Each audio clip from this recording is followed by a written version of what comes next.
Hello, YouTube. Today we're going to be talking about centripetal force. This is basically a follow-up to our talk from the kinematics unit about stuff spinning in circles. So we'll start off with a review of that, and then we'll talk about the forces that actually are required to make that happen. So, in particular, the goal is to be able to model the motion of objects that are traveling in a circle. And the big way to do that is to use your centripetal acceleration equation that you were already using at least a little bit during the kinematics equation part of things, and using that with Newton's second law. So, as a review, oh, great. None of this is getting covered up. So as a review, the centripetal acceleration will need to equal the tangential velocity squared divided by the radius of the circle that you're turning in, where AC is your centripetal acceleration. So this is the component of acceleration that's pointed towards the center of the circle. There can also be tangential acceleration, which I'll get to in a sec, but the part that keeps it turning is the part that's pointed at the middle of the circle. And the tangential velocity is the component of the instantaneous velocity of the object. So the velocity at any given point in time that's pointed perpendicular to the turn radius that the object is making. If the object is going in a circle, there will only be a tangential velocity, whereas if it's taking a weirder turn, things get a little weirder. Additionally, if an object is moving in a circle, then that tells you that there needs to be a centripetal acceleration and that this is the size that the acceleration needs to be. If you had more acceleration than that, it would yoink the object in towards the center of the circle and you'd get a smaller circle. If you have less acceleration than that, you'll slide out towards the edge of the circle and make a wider circle. And either of those are totally fine and totally possible, but if you want to be going in a circle at a constant velocity, this is the amount of acceleration you'll need, and it'll need to be pointed towards the center. So if we put that together with Newton's second law, it's a pretty quick consequence to get a new equation, which is that our acceleration is caused by a net force. That net force needs to point towards the center of the circle in order for us to get the object to have an acceleration towards the center of the circle. So if you want something to travel in a circle, then the net force on that object needs to be centripetal. And again, all that centripetal means is pointing at the middle of the circle. One of the big pitfalls that people tend to fall into is they're like, oh, centripetal acceleration or centripetal force. That's like this special force that shows up anytime stuff's moving in a circle. And it's not that when you move in a circle, this force starts to exist to make you move in a circle. It's that if there is a force like gravity, like tension, like normal force, or if there are multiple forces that combined have a net force that is directed towards the center of the circle the object is moving in, then the object will move in a circle. And that force, the ones that are pointed towards the center of the circle, are called centripetal forces. It's like saying the force is pointed down or the force is pointed left. You're just saying these are the forces, this is the way they point. But beyond that, there will be like a type of force that it is. What's neat about this is that if you are going faster, you'll need more acceleration, so you'll also need more force. And if you have a smaller radius, you'll need more acceleration, so you will also need more force. The equation that winds up coming from this should look very similar to the centripetal acceleration equation, because force equals mass times acceleration. So if you want the net centripetal force, all you have to do is take the net centripetal acceleration, Vt squared over r, and multiply that by the mass of the object. So sigma Fc is our net centripetal force, m is the mass of our object, AC is the centripetal acceleration, which is what Vt squared over r should be. I don't know why I didn't put r in here. I think I just accidentally put AC instead of r. R is the radius of the circle, and Vt is your tangential velocity. In particular, something that I do want to call out right now is that this centripetal force, or this net centripetal force causing this net centripetal acceleration, that's not going to be what makes it speed up or slow down. That's just going to be what gets it to turn. If you do have any tangential accelerations, or you do have any other forces that are going tangential to the way that it's moving, specifically if they're parallel or anti-parallel, meaning going the opposite direction as your tangential velocity, those forces are going to be causing the object to speed up or slow down as it goes throughout the circle. Great. So we're just going to do a few examples, and that'll be it. So first example is, what is the fastest that a car can go over a hill with a radius of 20 meters without becoming a projectile? So the thing in particular that I'm asking about or describing here is that if you've got a hill that looks like this, and for whatever reason you've got a semicircular hill with a radius of 20 meters. If you go fast enough, well, let's just start out with a free body diagram. This is our picture of our hill. This is our setup. Let's hop to it. So if we do a free body diagram for our car, if our car is just sitting on the top of the hill, we'll have gravity going down and we'll have normal force going up. And again, if it's just sitting on the top of the hill, those two forces will cancel and our net force will be equal to 0. But what if we're moving and we're trying to turn around the radius of the hill? Well, if that's the case, in order to be going in a circle on this hill, we'll need to have a net force that's pointed down towards the center of the hill. And so we'll need a centripetal force. If that's the case, if we're looking at these forces, we're not going to get an extra force added on there. There's not like a rope that's attached to the car pulling it down towards the center of the hill. So these are the only forces we've got. And if we want to make it so that, or in order for them to point towards the center of the circle, the only way we can do that is to either make gravity be bigger to get a bigger net force going down, which we can't really do, or isn't what happens to keep an object going in a circle, or we would need to make normal force smaller, which pretty much means that if you're going fast enough over the top of the hill, the fact that you are trying to go away from the hill means you're pushing into the hill less hard than you would if you weren't trying to launch sideways off the hill, because that's the way you're currently moving. So the faster we go, the more centripetal force we're going to need. If our velocity is 0, we'll get a net centripetal force of 0. But because our net centripetal force is going to be equal to mv squared over r, as rv squared goes up, our amount of net centripetal force required will also go up. So at first, we'll get a smaller normal force. Let's say we're going kind of a little bit fast. We'll get something like this, where our normal force will be smaller. We'll have our force of gravity, and when we take our normal force and we subtract our force of gravity, it'll need to be equal to, and I'm actually going to, this is another weird one where because of how I do the signs, I'm actually going to do this in a way that looks a bit odd. I want my acceleration to be positive if it's towards the center of the circle and negative if it's just away from the center of the circle. So I'm going to put the force that's pointing away from the negative circle, away from the center of the circle as negative, and the force is pointing towards the center of the circle as positive. And that I can then say is equal to mvt squared over r. And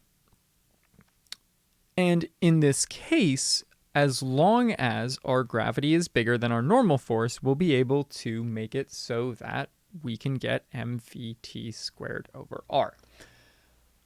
But the problem is, if the car goes faster, we'll need more and more and more and more centripetal force, which means we'll need less and less and less normal force so that there's less gravity getting canceled out. And eventually, we'll get a situation that's just before it launches, or more accurately, before the circle that it takes is wider than the hill. And in that case, it'll be because our normal force has shrunk so much that if we go any faster, we'll need more force pointing towards the center than gravity is able to provide. And in that case, our normal force will equal 0. And if that's the case, our equation will now look like mg mvt squared over r. Mathematically, something that's neat about this is that the mass winds up dropping, and all we have to do to figure out what our tangential velocity is multiply each side by r, which gives us rg is equal to vt squared, and then we just have to square root it, and we're home free. The fastest we can go is 20 times gravity, 10, square rooted, so root 200 is going to be 14, 1.4 times, 14 meters per second, and that will be our maximum tangential velocity before we launch.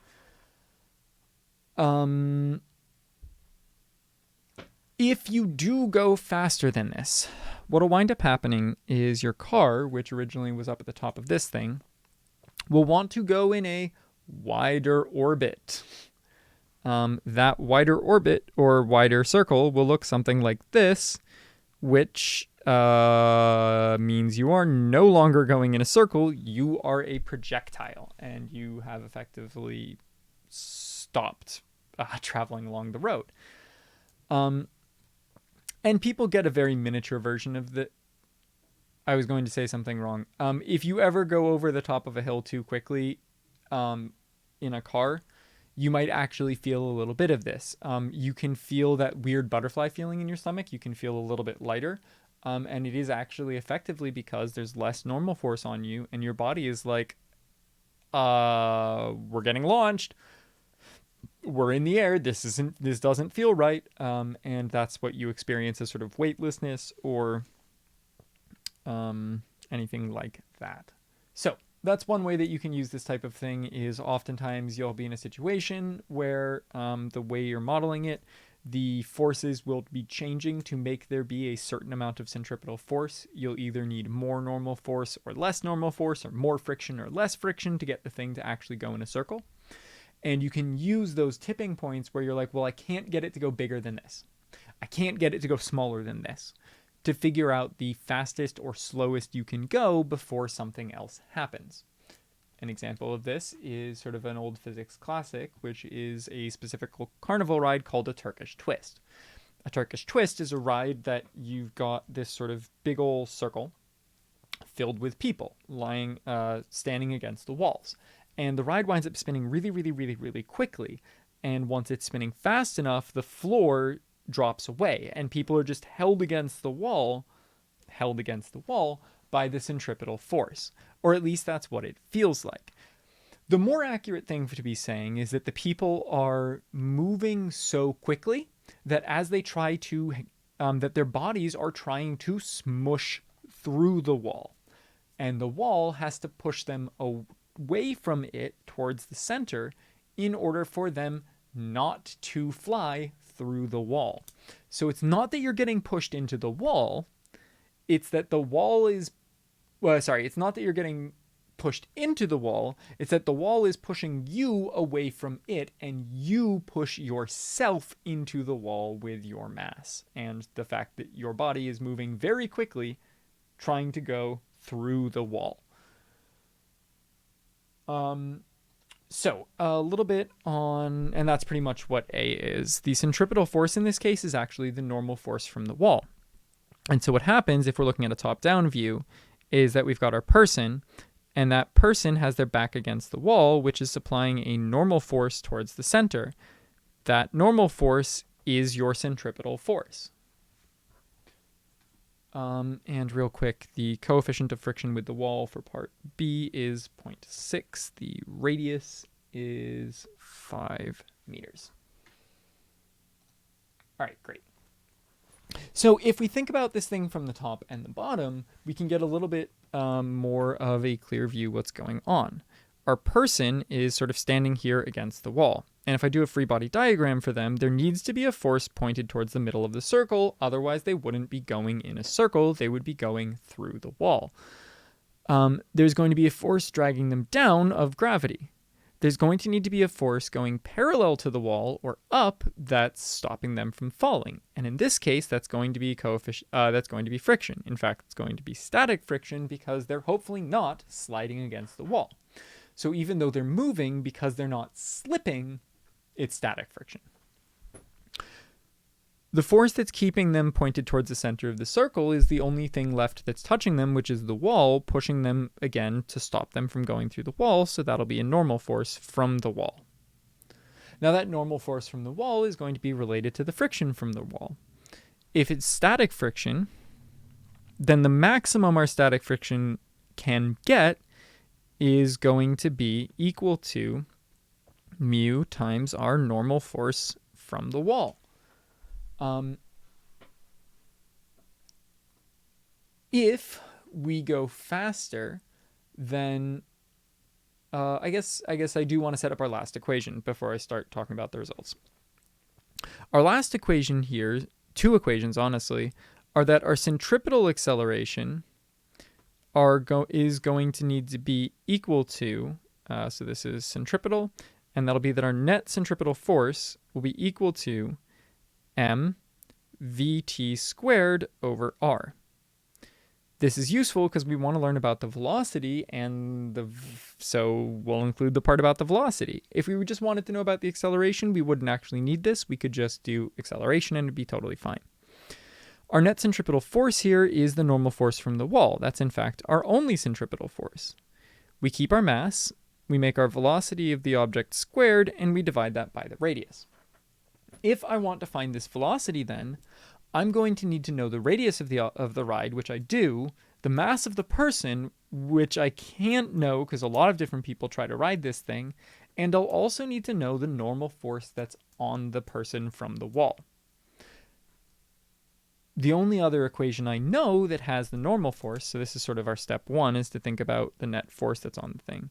The only other equation I can think of that has the normal force, unfortunately, even though it does have mu, which we know, also includes our force of friction, which we don't know. So I'm going to need to find out what that force of friction is. If I go to the y direction for this problem, I can set up another Newton's second law equation. If I take the force of gravity and make it negative because it's going down, and I add the force of static friction, that will need to be equal to 0 in order for the person to remain at rest instead of accelerating. From there, we found our force of friction in terms of m, not great because we don't know it, and g. Hopefully, though, it cancels, so we can go from there to try to figure it out. Adding mg to both sides, we'll get that our force of static friction is equal to mass times gravity. I can take this and plug this up here. If we're just barely at the maximum, or looking at this thing, the faster we spin, the more normal force we'll have. The more normal force we'll have, the more friction we'll be able to have. Hopefully, the amount of friction we need to stop them from sliding down is below the maximum. But if we're trying to find the slowest we can spin, then that won't be the point where we're well below the maximum, which is what would be safe. We'll be at the point where we're just barely at the maximum. And if that's the case, I can go ahead and put this as an equals and do some substitution here.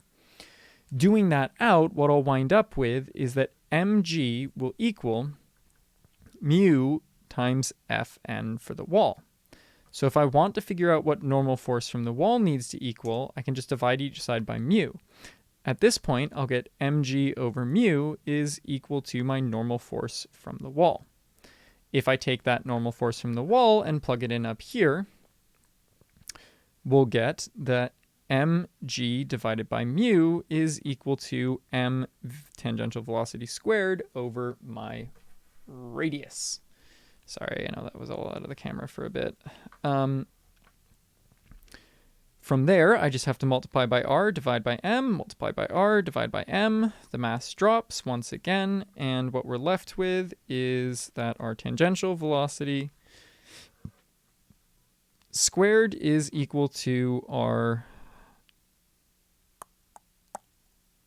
radius times g divided by mu. And then I just have to square root it, and I'm done. In this case, that will be equal to the square root of 5 times 10 divided by 0.6, which I'm not going to do in my head. We've got 50 divided by 0.6 to the 0.5, which gives us 9.1. So we need this thing to spin at least 9.1 meters per second in order to have our riders not fall off. As an aside, the thing spins way faster than that because it really has to. That's only about 20 miles per hour. Because oftentimes people will have clothes that are more slippery, and the only way that the people making the ride can guarantee that you don't fall is to make it so that up to very, very, very low coefficients of friction, you won't fall. That's pretty much it. So hopefully that makes some level of sense. Goodbye, YouTube.